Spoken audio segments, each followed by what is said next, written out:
Les textes liturgiques du mercredi 19 février 2025. Première lecture. Noé regarda, et voici que la surface du sol était sèche. Genèse 8, 6 à 13, 20 à 22. Lecture du livre de la Genèse. Au bout de 40 jours, Noé ouvrit la fenêtre de l'arche qu'il avait construite. Et il lâcha le corbeau. Celui-ci fit des allers et retours, jusqu'à ce que les eaux se soient retirées, laissant la terre à sec. Noé lâcha aussi la colombe, pour voir si les eaux avaient baissé à la surface du sol.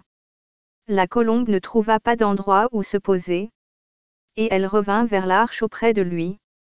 Parce que les eaux étaient sur toute la surface de la terre, Noé tendit la main, prit la colombe, et la fit rentrer auprès de lui dans l'arche.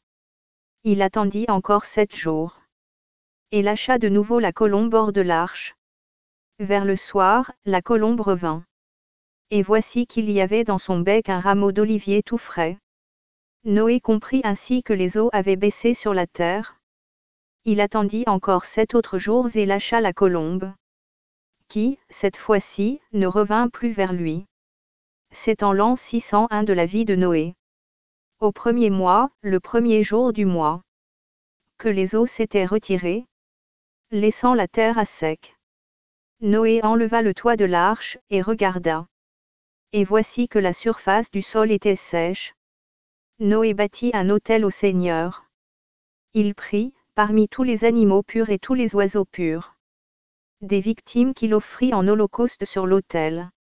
Le Seigneur respira l'agréable odeur. Et il se dit en lui-même: jamais plus je ne maudirai le sol à cause de l'homme. Le cœur de l'homme est enclin au mal dès sa jeunesse.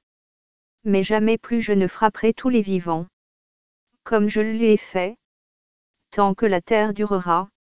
Semailles et moissons, froidure et chaleur, été et hiver, jour et nuit, jamais ne cesseront. Parole du Seigneur. Psaume 115, 116b, 12 à 13, 14 à 15, 18 à 19. Comment rendrai-je au Seigneur tout le bien qu'il m'a fait? J'élèverai la coupe du salut. J'invoquerai le nom du Seigneur. Je tiendrai mes promesses au Seigneur. Oui, devant tout son peuple. Il en coûte au Seigneur de voir mourir les siens. Je tiendrai mes promesses au Seigneur. Oui, devant tout son peuple. À l'entrée de la maison du Seigneur, au milieu de Jérusalem. Évangile. L'aveugle se trouva guéri, et il distinguait tout avec netteté. Marc 8, 22 à 26. Évangile de Jésus-Christ selon saint Marc. En ce temps-là, Jésus et ses disciples arrivèrent à Bethsaïde.